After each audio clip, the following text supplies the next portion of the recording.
So you've rolled the opening cutscene for Baldur's Gate and found yourself on the character creation screen. You want to make a powerful adventurer, but there are a lot of numbers on here, a lot of choices, and you're not really sure where to start. I'm going to break down each of your choices at the character creation screen so that you know exactly how to build a strong character in Baldur's Gate 3. There's a lot going on in this opening screen, and Larian does a somewhat poor job explaining it if you don't already have some knowledge from tabletop Dungeons & Dragons. Races, backgrounds, classes, sub-races, subclasses, skills, attributes, and you want to think about all these categories simultaneously, since choices in one of these categories can inform the others. For now, let's start from the top. Personally, I like to think of race as primarily a storytelling and thematic choice. There are certainly mechanical benefits to each, but BG3 is first and foremost a role-playing game, and choosing your player race is the first step in writing that story. I don't want to go over every detail about what each race and subrace offers, but there are some mechanical standouts. The first thing to know is which races have dark vision and which don't. Humans, Gith, Dragonborn, and Halflings are the only races that lack dark vision. We'll talk more about it in the skill system, but basically characters without dark vision have disadvantage on attack rolls and a -5 to passive perception checks in the dark. A few other standout features are Halfling's Luck, which lets them reroll 1s on some d20 tests, Wood Elves getting an extra 1.5 meters or 5 feet of movement, Githyanki and Shield Dwarves having proficiency in medium armor, and a use of Misty Step once per long rest for a Githyanki, Humans and Half-Elves having light armor and shield proficiency, Dwegar having the ability to cast invisibility on themselves, and Gnomes having advantage on intelligence, wisdom, and charisma saving throws against spells. I'd suggest checking out the Baldur's Gate 3 wiki for a full breakdown on each, especially since some spell-based features that are acquired at character levels 3 and 5 don't appear on the level 1 screen.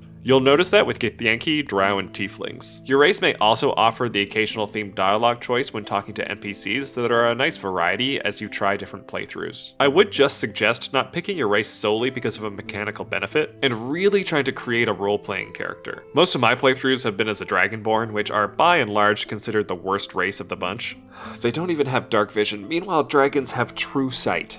But that's a rant for another time. The point is that the more informed your decisions are on this character screen about who your character is and was, the more it will inform your decisions throughout the rest of the game and create an overall much more satisfying roleplay experience. Out of everything here, your class is the most impactful decision you'll make for your character. It'll decide 90+% of how you interact with the world. Like the races, I won't go totally in-depth for each class. If you want some really in-depth class breakdowns, let me know in the comments and I could put some videos together for each. But if you understand the fundamentals of each class, then you can follow that knowledge to guide your choices as you level up and navigate combat and the open world. There are 3 categories of class: casters, marshals, and half-casters. Casters use spells and abilities to approach the world with a toolbox of options for any situation. Their drawback, though, is that they have a limited amount of resources for each adventuring day. Marshals are a little more straightforward. They want to hit enemies with their weapons, and although they have fewer options than casters, those options can be stronger and more consistent. And half-casters bridge the gap between the two. They have some limited resources to grant them versatility, while also maintaining a level of all-day consistency. Now, on top of those 3 categories, each class can fall under a number of different roles. Damage dealers focus on getting their enemy hit points to 0. Tanks absorb or shrug off damage and effects from enemies. Supports buff and heal allies to help them last longer in combat, pass checks, and perform stronger actions. Controllers debuff enemies to weaken and immobilize them. And utility characters are best at passing skill checks and performing other out-of-combat actions. Some abilities overlap between these roles, but fundamentally, each class focuses primarily on 1 or 2 of them, and maybe dips their toes into a tertiary role, especially casters.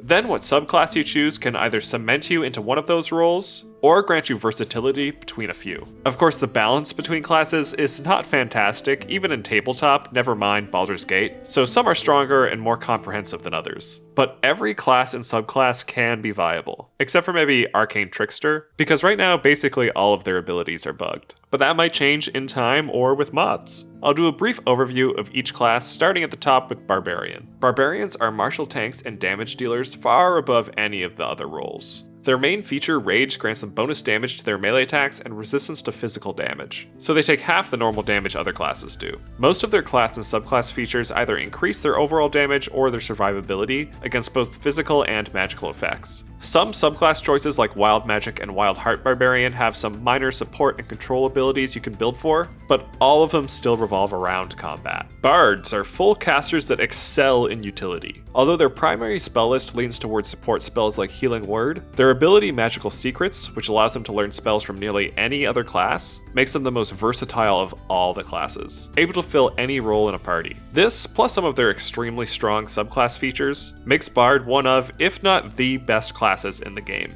especially for the player character since they excel in dialogue checks, which your main character will be doing often. It does bother me sometimes that Bardic Inspiration can only be used to improve ally skill checks, but that's part of the reason they're great at both utility and support. Learning spells like Longstrider, improving ally checks, while also learning Fireball or being great as weapon attackers if you feel like it. Clerics are the quintessential D&D support caster class. Like bards though, their varied subclasses can help them excel in nearly any role, and their strong unique spell list can ensure they both keep your party alive and still deal out a surprisingly solid amount of damage. Support with Healing Word, Sanctuary, and Bless, tank with Shield of Faith and Warding Flare, control and debuff with Bane and Command, improve party utility with Guidance, possibly the best spell in the game, deal damage with Guiding Bolt, Spirit Guardians, or with one of the Cleric subclass expanded spell lists, or War Cleric's bonus action attack. There really is no wrong way to go. Druid is a bit of a weird class. They're a full caster, but they behave a lot differently from other casters. Rather than focusing on burst spells that deal a lot of damage at once, they like repeatable concentration spells that increase their turn damage. Things like Moonbeam and Call Lightning instead of Scorching Ray and Lightning Bolt. But they can also forego casting altogether in Wild Shape, turning into a beast to beat down enemies. Wild Shape changes their physical attributes, allowing them to deal solid melee damage, and grants an additional pool of hit points. This makes them an excellent tank because of that large health pool. But their spell list also shares a lot of the same support spells as clerics, so druids are a bit of a hybrid tank support damage dealer. And they're also perhaps the best class at summoning in the game. They don't have the same burst damage as other casters we'll look at, but they do have stronger damage consistently each turn. You can see by comparing these last three caster classes with their ability to fill multiple roles, how much more of a toolbox they are compared to the martial Barbarian. But the Barbarian makes up for that by being extremely survivable and consistently deleting enemy health bars. Fighter is the next class in the list and another martial class. Like the Barbarian, fighters are primarily focused on dealing damage and tanking, but they approach it differently. Fighters aim for higher armor classes and less hit points than a Barbarian, and they're better at fighting from melee or range. The subclass you pick can either increase your damage by improving your critical hit range if you choose Champion, add some control and damage if you choose Battlemaster, or improve your utility in tanking while providing you some area of effect damage if you pick Eldritch Knight. Like Barbarian, your main focus regardless will be combat, and the level 2 ability Action Surge is possibly the best burst damage ability available. Monks are another martial class that focus on melee combat, but their main focus is control instead of tanking or damage. You can combine Elixirs of Giant Strength and the Tavern Brawler feat to be one of the highest damaging characters in the game, but really, monks are intended to be dexterity focused characters that incapacitate enemies with Stunning Strike and the Way of the Open Hand Monk's Flurry of Blows, Topple, Stagger, and Push features. They also have some utility, thanks to their increased unarmored movement and the Shadow Monk's stealth-based mechanics, but however you build your monk, your primary focus will be on punching enemies and landing Stunning Strike on problematic foes. Paladins are our first half-caster class. This basically means they gain extra attack at level 5 like most martials, performing 2 attacks with 1 action, and they get spells like casters but only half the spell levels. Paladins are thematically tanks and supports. They share a lot of spells with clerics for buffing and healing, and their aura features help your allies avoid damage and debilitating effects. Their Divine Smite feature, however, allows them to turn melee attacks into huge bursts of radiant damage, rivaling bards and clerics as one of the strongest and most diverse classes available. Rangers are the only other half-casting class. They're primarily a utility class that is also capable of dishing out decent damage and control. Unlike other weapon fighting based classes, Rangers have a lot of area of effect options at their disposal,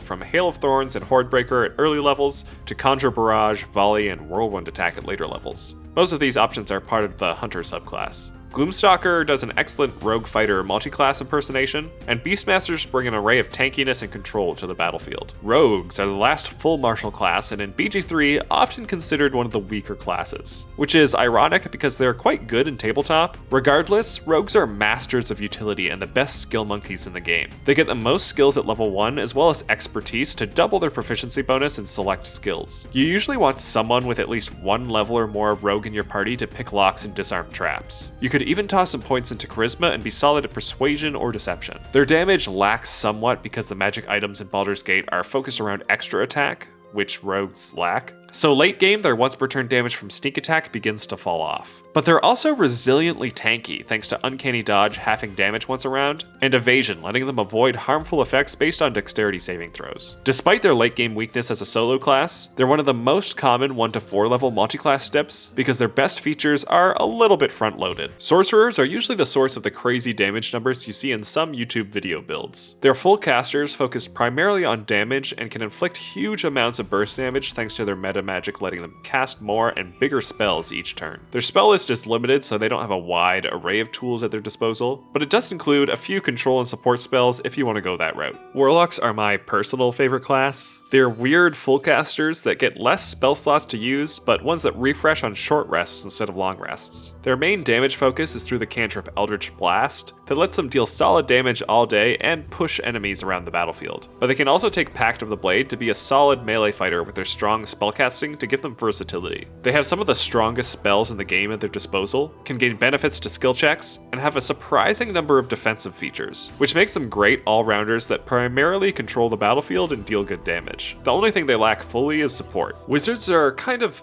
the Dungeons & Dragons class, and they make powerful utility spellcasters. Their ability to scribe spell scrolls you find to their spellbook gives them a near endless combination of tools to bring to any encounter that can deal damage, control the battlefield, support allies, and bypass skill checks. Their subclasses have strong thematic identities, leaning into a particular school of magic and role. You can be one of the best tanks in the game with an Abjuration Wizard, a powerful summoner with Necromancy, a strong damage dealer with Evocation, or excellent at passing skill checks with Divination. There are numerous choices, and they all make strong characters with a healthy arsenal of options at their disposal. And of course, different multi-class combinations of all these classes can lead to a near limitless number of interesting and powerful character builds. But that's a bit advanced for this particular video, so if you do decide to multiclass, just try to keep in mind that it comes at the cost of higher level class features, and not everything synergizes well out of the box, so make sure you have a thorough understanding of the class's features so that you'll know how they interact. You'll also have to select a character background. This is a much more minor choice than class, but it does affect a few things throughout the game, including 2 of your starting skills, the occasional dialogue selection,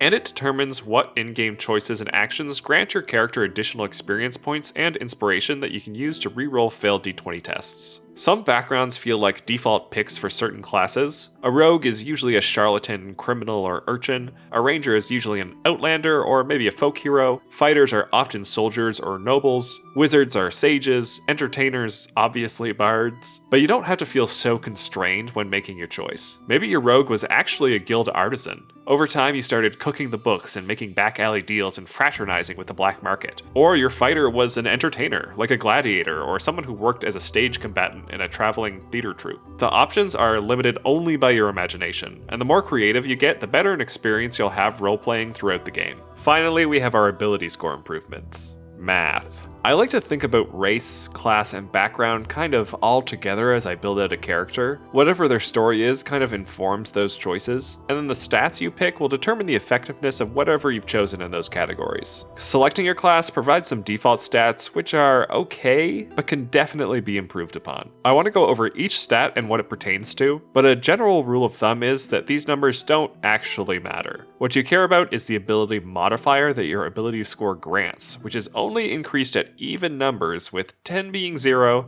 under 10 granting negative scores, and above 11 granting positive scores. It isn't unclear or convoluted at all, so having a bunch of uneven scores at level 1 is bad, unless you plan on increasing them to even numbers as you level up. Strength, Dexterity, and Constitution are considered physical stats, and Intelligence, Wisdom, and Charisma are considered mental stats. Strength determines your bonus to attack and damage rolls with melee weapons, athletics, skill checks, how far you can jump, the maximum weight your character can throw, and your maximum carry weight, the latter of which is the only thing that actually uses your ability score instead of the ability modifier. All melee weapons can use strength to determine their hit chance and damage, but some have the option of dexterity thanks to the finesse property, but most of these are smaller one-handed weapons. all but one two-handed weapon in the game can only use strength. The athletics skill determines how well you can push, pick up, and throw enemy creatures, both as a contested roll against that creature's athletics or acrobatics skill, as well as the distance they can be thrown or shoved. A good breakpoint is that small creatures like goblins can be picked up with a strength of 18 or a modifier of +4, and a medium creature like a human can be picked up with a strength of 20. Anything larger can't be picked up or shoved, but even with a low strength score, you can still attempt to shove a humanoid creature. It just probably won't do much. Fighters, barbarians, and paladins are three of the most likely classes to care about a high strength score, although any class focused on making big weapon attacks may want solid strength. Dexterity is often considered the most important of all 6 ability scores. It determines acrobatics, stealth, and sleight of hand skill checks,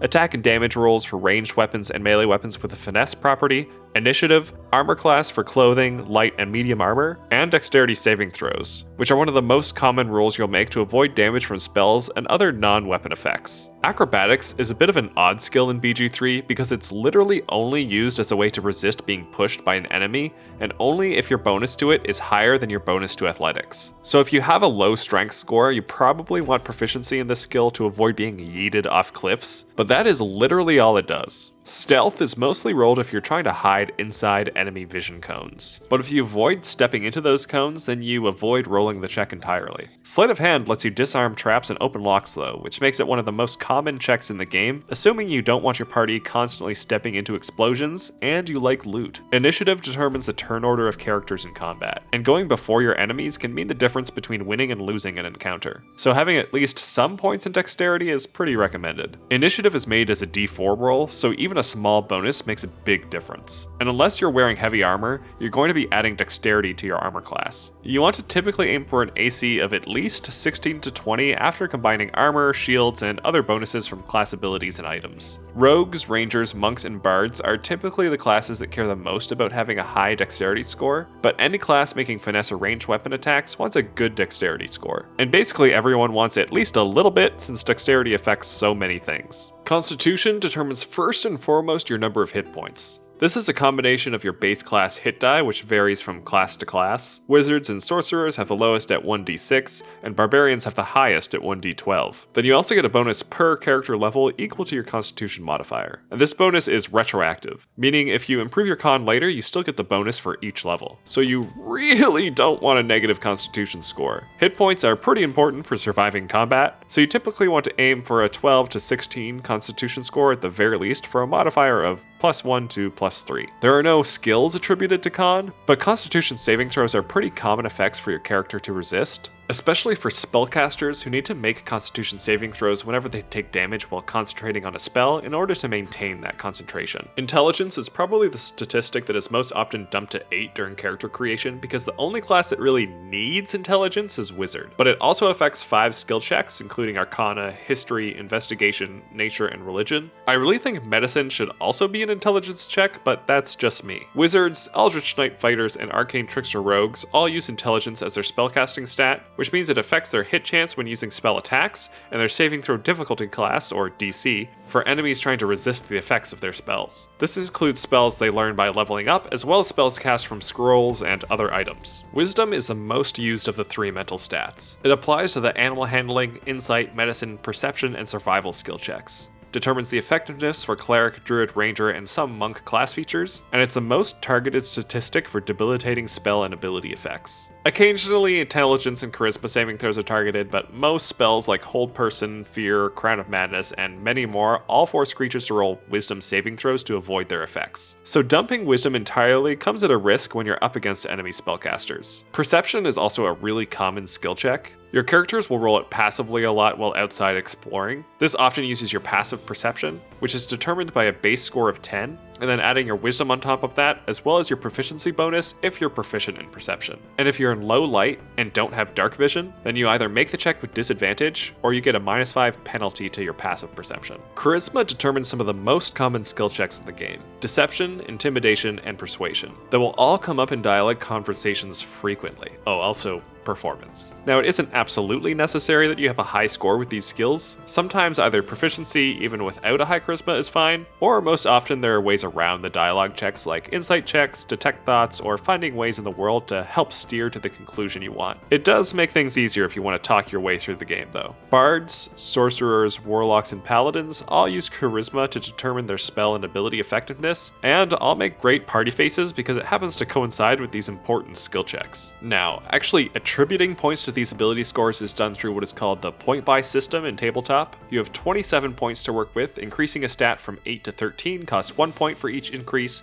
but increasing to 14 and 15 each takes 2 points. You also get a free +1 and +2 to apply to whichever ability scores you like. Remember that you typically want to end with even scores unless you have a plan to even them out when you get feats that improve them as you level up your class. You want your most important stat to be at least a 16, so some common stat spreads look like 16, 14, 14, 12, 12, 8. This is a pretty balanced spread, giving moderate scores in a bunch of different areas, with one stat as a clear focus and only one stat dumped. If you really want to min-max your character, then you may see 17, 16, 15, 8, 8, 8. This will make you really bad in a number of areas, but also really good in others. The uneven scores here would be increased by taking an ability score increase with your level 4 feat to increase the 17 and 15, both by 1 up to 18 and 16. Or if you want a feat that gives one of them a +1, you might drop the 15 down to 14 and bring one of the 8s up to 10. Where you put these scores depends on your class. A fighter might want maxed out strength, whereas a bard wants charisma and a cleric wants wisdom. Then every class wants at least a +1 or +2 in dexterity and constitution. Your choice after that really depends on how you see your character, what choices you want them to make, how you want them to interact, where do you want them to excel. Do you want to nail every charisma check? Succeed on intelligence checks to know the most about the world? Pick enemies up and toss them around with athletics checks? This also brings me to proficiency bonus, which you can see is a +2 above your ability scores on the character creation screen. Any proficiency you have, whether it be in a weapon or skill, will add this bonus to d20 checks you make with that proficiency. So weapon attacks with weapons you're proficient with, skill checks with proficient skills, and spell attacks and spell save DC for your class's spells. This bonus increases to +3 at character level 5 and +4 at character level 9. And that's character level and not class level. So even if you take one level in 5 different classes, your proficiency bonus will still increase at level 5 for those multi-classers out there. Of course, the most important part of character creation is in the edit appearance section, where you create a cringe-inducing main character-esque face that stands out awkwardly to the characters around you. If you manage that, the numbers really fade into the background. Extra points if you include heterochromia or an edgelordy tattoo. When it comes down to it, I don't think most people need to be too worried about scraping every bit of efficiency out of their characters. The most important thing to me is having a character idea in mind and sticking to choices that would make sense for that character as you build them out and roleplay them. Then just lean slightly into whatever makes that character work, with ability scores that line up with that class's strength. You might come up with a character who was a seasoned soldier in an army, and take the soldier background. But maybe they'd like to keep the morale of their fellow soldiers up with humor and a bit of song, so you play as a bard, and as you level up you pick the Valor Bard subclass, and focus on rallying your allies while also making weapon attacks. You can grab support-based spells like Healing Word and Heroism, while wielding a half-decent sword and shield, and equipping items that improve bardic inspiration and your supporting spells. It doesn't have to be terribly complex. Just try to tell a story. Now, it's all well and good to figure out level 1, but what about level 2? How do you pick the best actions to perform each turn? Well, if you subscribe and hit that notification bell, then you'll know when the next video goes live, which is going to be all about how to play your character after you've made them. Until then, happy adventuring.